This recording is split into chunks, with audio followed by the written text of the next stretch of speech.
제가 하나 놓친 게 있는데요. 좀 진작에 말씀드려야 됐는데 어떻게 하다 보니까 놓쳤어요. 여러분 주먹 인사하는 방법을 아시나요? 여러분 악수 못한다고 그래서 주먹질을 하지 마십시오. 이제 서로 이렇게 인사하는 경우가 있는데 이렇게 하면 주먹질을 하는 거고요. 원래 이제 오래전부터 스포츠 선수들은 이렇게 인사를 했어요. 이렇게 잘 되시나요? 그래서 좀 어른이 위에서 먼저 치고 밑에서 올려주고 위에서 칠 때는 내 걸 너한테 준다. 그 다음에 당신을 내가 존경합니다. 뭐 이런 뜻으로 한다고 그래요. 근데 뭐 그런 의미까지는 안 하더라도 이렇게 만나시면 이렇게 인사하는 겁니다. 자, 오른손 왼손 한번 이렇게 주먹질을 하지 마시고요. 아니 뭐 딴 데는 몰라도 우리는 그렇게 했으면 좋겠어요. 집에 계신 분들 화면에서 한번 해보시죠. 주먹이 만나는 게 아니라 이렇게 만나는 거죠. 주먹이 옆이 만나는 건데 가끔 보면 저한테 주먹질을 하시더라고요. 그래가지고 저 깜짝깜짝 놀랄 때가 제가 좀 손이 좀 작은데 저한테 주먹으로 쾅 쳐가지고 제가 이렇게 충격을 받아가지고 하루 동안 힘들었잖아요. 저분이 나를 주먹질을 다 하다니. 그래서요. 자, 어렵습니다. 요즘 세상이 많이 어려운데 뭐 어제 환자 오늘 아침 발표가 450명이더라고요. 어제 주말이기 때문에 좀 줄었을지도 모르겠다 싶긴 한데 계속해서 500명대를 유지하고 있으니 큰일은 큰일입니다.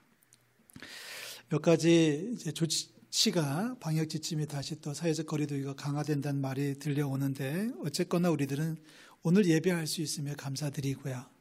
다음 주일은 또 다음 주일에 가서 고민을 하겠습니다. 다만 몇 가지 안내를 드린다면 내일 모레 있는 월삭기도회는 합니다. 월삭기도회는 하지만 성찬식은 하지 않겠습니다.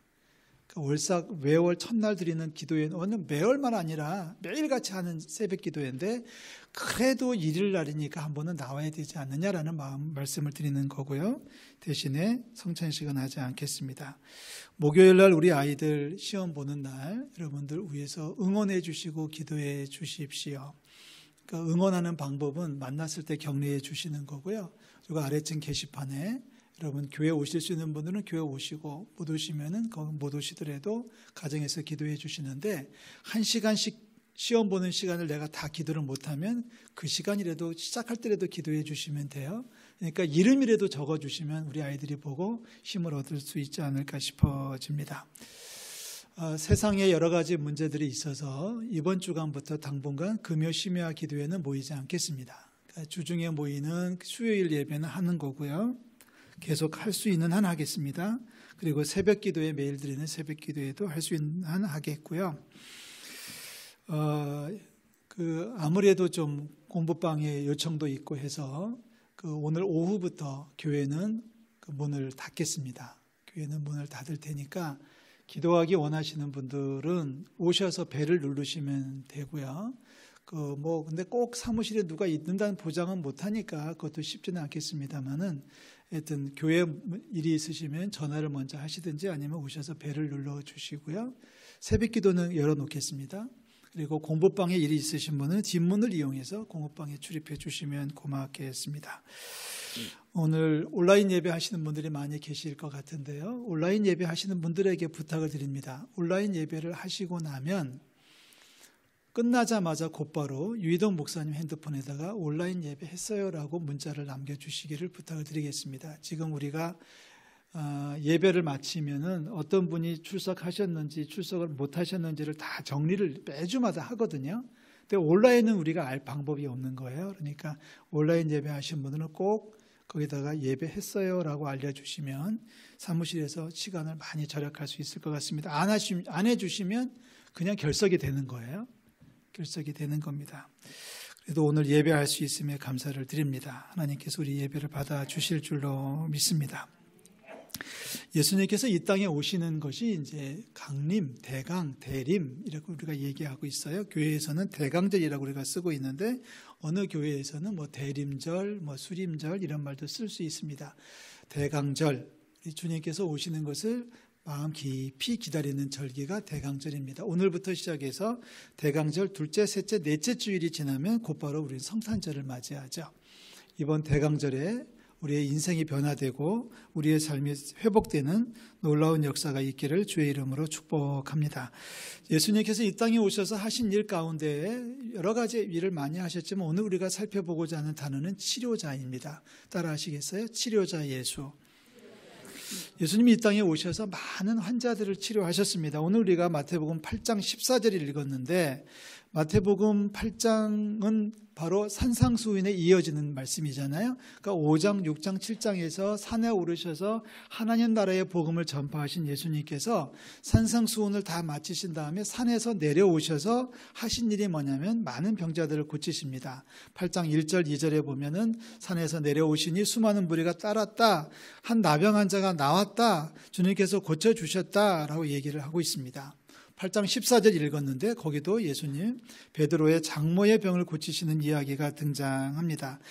8장 14절을 읽으면 참 따뜻해요. 참 감사하고 참 좋아요. 자, 왜 좋은가요? 예수님께서 베드로 장모의 집에 들어가셨다는 거예요. 14절에 보니까 예수께서 베드로의 집에 들어가셨다. 자, 예수님께서 베드로의 집에 들어가지 않고 빙 둘러서 길을 가실 수도 있고 내가 왜 저런 집에 왜 들어가 하고서 배척할 수도 있었는데 예수님은 베드로의 집에 들어가셨어요. 우리 주님께서 우리의 집에도 들어오실 줄로 믿습니다. 우리 심령에도 들어와 주시는 줄로 믿습니다.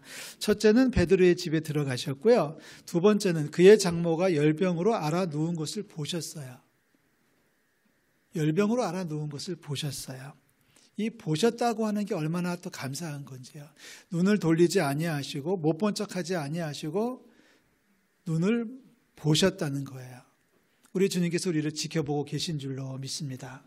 그 주님께서 지금도 우리를 지켜보고 계시지 않겠어요?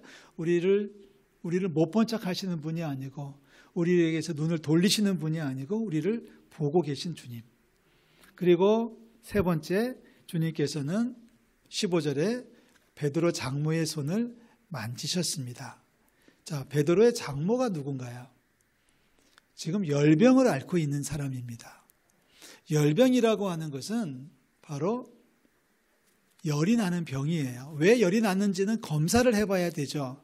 어떤 경우는 검사해도 안 나오는 경우가 허다한 것이 열병입니다. 아마 여기서 말하는 열병은 우리가 알고 있는 대로 장티푸스 쪽의 열병, 그 병으로 우리가 이해를 합니다만은 요즘도 우리 시대에서 병의 열이 원인인 것을 여러분 잘 아실 거예요. 요즘 오늘도 교회 오시면서 안 하던 발열 체크를 하지 않으셨습니까? 우리가 열을 보는 거죠. 환자의 열을 보는 건데, 그리고 어떤 환자가 열이 나면 그 열병 환자 옆으로 가지 않는 게 맞는 거예요. 얼마 전에 저희 둘째 아이가 문제가 있어가지고 병원에 응급실에 갔는데 병원에서 열을 재보더니 안 받더래요. 속에서는 막 터지는데 결국은 이제 그 맹장이 터져서 응급수술을 받았는데 병원에 가도 안 받아줘가지고 또 가니까 거기서 뭐 지금 당장이 아파 죽겠는데 뭐라 그래요? 열부터 재고 오고 재니까 뭐 37도 몇 번 나오니까 가서 코로나 확진 검사부터 받고 오라는데 지금 그게 안 되잖아요. 또 그것도 뭐 줄 서야 되고 많이 어렵고 그러는데 그러면 또 하루를 기다려야 되니까 녀석이 뛰쳐나와가지고 기도하면서 갔대요. 하나님 열 좀 떨어뜨려 달라고. 어느 병원 앞에 가서 기도하고 들어갔더니 열이 떨어져서 입원이 돼서 수술을 곧바로 받을 수 있어가지고 지금 살아있어요. 이 열이 문제입니다. 그런데 예수님, 중요한 것은 예수님이 그 환자의 손을 만지셨다는 거예요. 할렐루야. 손을 만지셨어요. 자, 우리가 환자를 위해서 기도할 때 이렇게 손을 얹고 기도하는 경우가 있죠. 오늘도 이제 부모님 손을 얹고 기도하셨는데, 이렇게 손을 얹고 기도할 때 그 아이를 축복할 때는 내 능력을 다 너한테 준다는 뜻이에요. 내게 임한 하나님의 축복을 다 너한테 전가시키겠다는 뜻도 담겨 있는 거예요. 만약에 아이가 아니면 어떤 사람이 아파서 기도를 할 때는 그때도 손을 얹고 기도하는데, 그때 손을 얹고 기도하는 것은 이 사람의 환부를, 이 사람의 아픔을, 이 사람의 고통을 내가 다 가져가겠다라고 하는 뜻으로 손을 얹고 기도하는 거예요. 그래서 치유 기도를 하는 걸 보면은 그분들의 간증을 보면 어떤 사람이 열이 났어요. 열이 나가지고 막 펄펄 끓고 있을 때 그의 손을 잡고 기도한다. 그의 어깨에 손을 얹고 기도한다. 머리에 손을 얹고 기도하면 그런 간증들을 많이 하잖아요. 기도하는 중에 내 몸에 열이 나기 시작하는 거예요. 그리고 그 사람의 열이 내 몸에 들어와서 나를 통해서 나가는 거예요. 그건 사랑이 없으면 그 기도를 못해요. 사랑이 없으면 그 기도를 못해요. 예수님은 사랑이시기 때문에 베드로 장모가 열병으로 앓아 누운 것을 아셨음에도 불구하고 그의 손을 잡으셨어요. 이 얘기는 오늘날 주님께서 우리 가운데 오셔서 우리를 쳐다봐 주시고 바라봐 주시고 우리를 만져주시고 잡아주시고 치료해 주실 줄로 믿습니다. 예수님이 이 땅에 오시는 첫 번째 이유 중에 하나는 치료자 예수의 첫 번째 메시지는 우리의 모든 병을 짊어지고 가시는 거예요. 야고보서에 이런 말씀을 합니다. 믿음의 기도는 병든 자를 구원하리니 주께서 그를 일으키시리라. 할렐루야. 주께서 그 사람을 일으켜 준다는 거예요. 오늘 이사야서 53장을 인용하는데 이 말도 마찬가지죠. 우리 연약한 것을 친히 담당하시고 병을 짊어지셨다. 주님께서 치료하지 못하는 병은 없습니다. 주님의 능력이 짧아서, 주님의 능력이 모자라서 저 환자를 주님이 치료 안 해주시는 게 아니라 주님은 치료받는 것보다 더 좋은 것이 있기 때문에 치료를 유보하시거나 아니면 그대로 하나님 나라로 불러가시거나 둘 중에 하나예요. 치료받는 게 제일 좋다면 주님도 그렇게 하실 거예요. 따라서 우리가 병을 얻었다? 그러면 주님 앞에 가지고 나아가야 되겠죠. 그래서 주님께서 치료해 주시면 남은 인생 주를 위해 사는 거고요. 주님께서 만약에 데려가시면 천국에서 영생을 누리는 축복을 누리시기를 주의 이름으로 부탁을 드립니다. 우리의 병을 치료해 주시는 주님. 자, 우리의 병은 육체의 질병도 치료하시지만 주님께서 우리의 질병 가운데 치료해 주시는 또 하나의 모습은 뭐냐면 우리의 정신적, 심리적 치료도 해 주신다는 거예요. 얼마나 많은 분들이 인격적인 장애, 정서적인 갈등을 겪고 있는지 모르겠어요. 마음이 상해 있고 정서적으로 불안하면 일상생활을 제대로 할 수가 없지 않습니까? 근데 너무 많은 사람들이 무슨 장애 해가지고 왜 이렇게 병도 많은지 이 조그만한 머릿속에 가지고 있는 병 가운데 얼마나 많은지 모르겠어요. 우리 주님께서 우리의 육체적인 질병은 물론이거니와 우리의 정신적인 문제까지도 해결해 주시고 짊어지시고 치료해 주시기를 주의 이름으로 축원합니다. 잠언 18장 14절에 이런 말씀을 주셨어요. 다 같이 읽어볼까요? 잠언 18장 14절. 그거 말고 다 같이 읽습니다. 사람의 심령은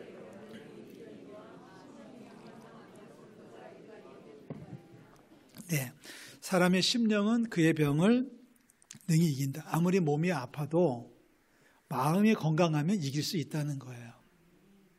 마음이 건강하면 이길 수 있다. 그런데 만약에 심령이 상하면 그 병을 누가 치료해 주겠느냐. 이 말씀은 심령이 건강해야 된다는 것을 강조하는 말씀입니다. 그러나 동시에 그 병을 누가 일으키겠느냐? 여러분 답하실 수 있어야 돼요. 그 병을 누가 일으켜요? 하나님은 일으키실 줄로 믿습니다. 그러니까 우리의 병도 주님 앞에 내어드리고 하나님 저 아파요 고쳐주세요 해야 되는 거고요. 우리의 마음에 문제도 있다면 주님 제가요 늘 불안해요 주님 고쳐주세요 할 수 있어요. 주님 제가요 늘 감정이 격동을 해요 주님 제가 늘 흥분을 해요 주님께서 고쳐주세요라고 주님 앞에 내려드리시기를 주의 이름으로 부탁을 드립니다. 세 번째, 예수 그리스도는 우리의 윤리적인 문제까지도 감당해 주시는 줄로 믿습니다. 윤리적이라니까 도덕적이라니까 좀 거창한데요. 쉽게 말하면 좋지 않은 버릇이나 습관입니다. 아마도 우리 안에도 많은 분들이 좋지 않은 습관이나 버릇을 가지고 계실 거예요. 알코올 중독. 우리가 제일 많이 알고 있는 게 알코올 중독이죠. 도박이라든지 노름이라든지 요즘 젊은이들은 SNS에 중독이 돼 있잖아요. 어떤 사람들은 쇼핑 중독에 빠져 있는 분들도 있어요.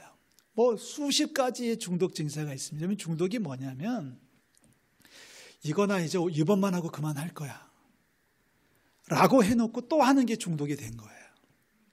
이번 딱 한 번만 하고 다시는 안 할 거야 라고 말을 해놓고 다짐을 해놓고 며칠 지나면 슬그머니 가서 또 하고 있는 게 중독이에요.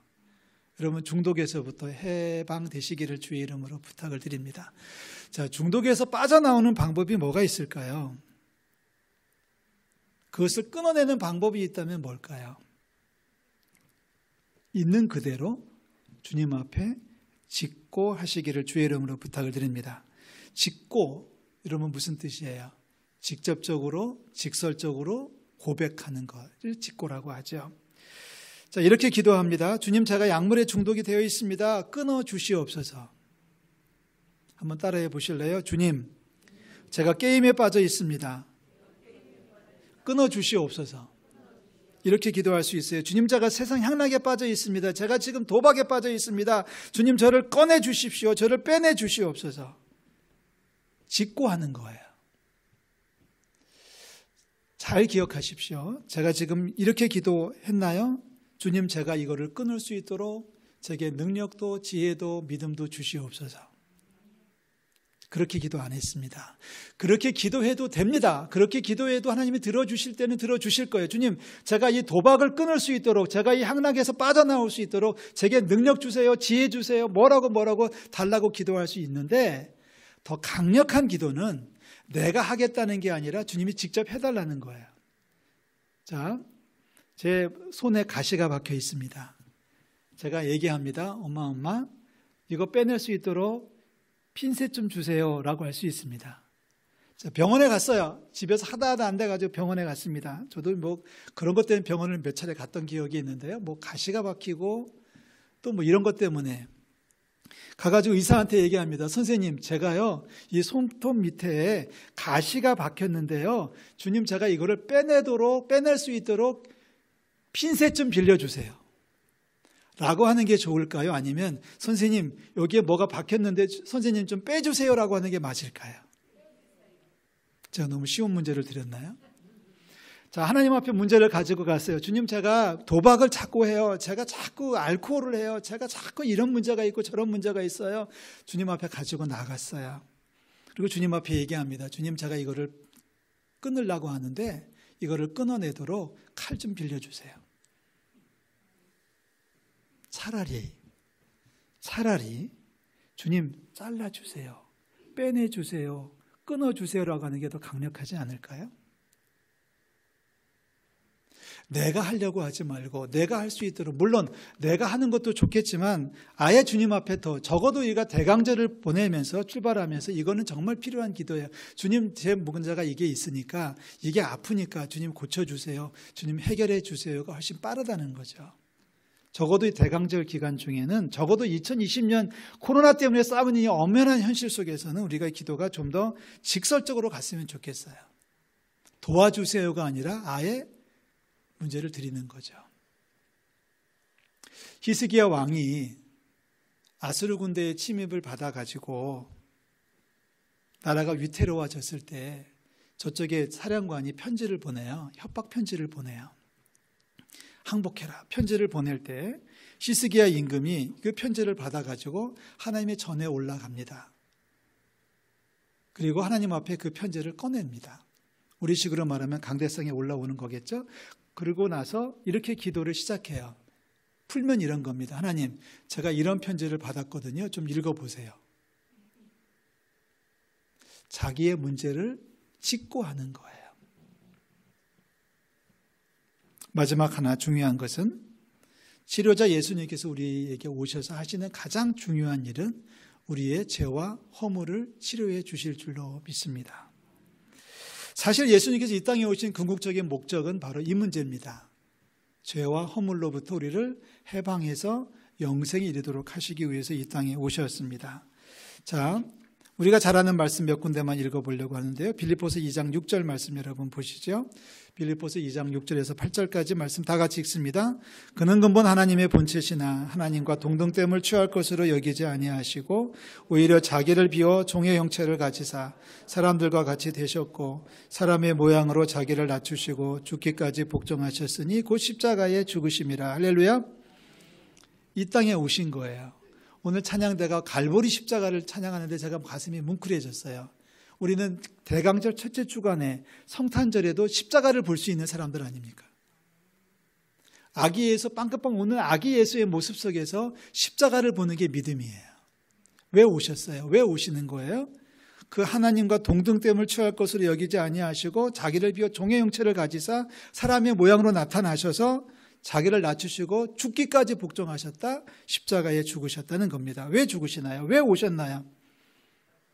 모든 자들을 축복하사 한 사람도 멸망치 않고 영생에 이르도록 하시기 위해서 이 땅에 오시는 메시아 그리스도 예수이십니다. 너무나 잘 알고 있는 말씀이죠. 오늘은 읽겠습니다. 외우지 마시고 요한복음 3장 16절 말씀 다 같이 읽습니다. 하나님이 세상을 이처럼 사랑하사 독생자를 주셨으니 이는 그를 믿는 자마다 멸망하지 않고 영생을 얻게 하려 하심이라. 아멘. 5장 24절도 중요한 말씀이겠죠. 다 같이 읽겠습니다. 내가 진실로 진실로 너희에게 이르노니 내 말을 듣고 또 나 보내신 이를 믿는 자는 영생을 얻었고 심판에 이르지 아니하나니 사망에서 생명으로 옮겼느니라. 아멘. 대강절까지 한 달 남았습니다. 이 한 달 동안에 우리는 많은 일들을 할 거예요. 혹시 몸에 아픔이 있다면, 병이 있다면 주님 앞에 그 병을 짓고 하십시오. 우리의 머리에, 우리의 심령에, 우리의 정서적으로 문제가 있다면 그것까지도 내려놓으십시오. 잘못된 버릇이나 습관이 있다면 주님 앞에 내어놓으시기 바랍니다. 특별히 숨겨놓은, 감추어놓은 죄가 있다면 그것도 주님 앞에 털어놓으십시오. 그래서 이번 성탄은 좀 더 건강하게, 좀 더 평안하게, 좀 더 밝게 우리 가운데 오시는 예수님을 맞이할 수 있으면 얼마나 좋을까 싶습니다. 짓고 하십시오. 내 육체의 질고이든 내 성격적인 문제이든 내 습관적인 문제이든 내가 죄를 범했든지 간에 주님 앞에 내려놓으시면 말씀하셨잖아요. 우리의 연약한 것을 친히 담당하시고 병을 짊어지신다. 우리 주님은 예나 지금이나 내일이나 동일하게 역사하시는 줄로 믿습니다. 하나님의 도우심이 우리 모든 성도들에게 함께 하시기를 주의 이름으로 축원합니다. 다 일어나시죠. 마지막 찬송을 부릅니다. 91장을 찬송하겠습니다.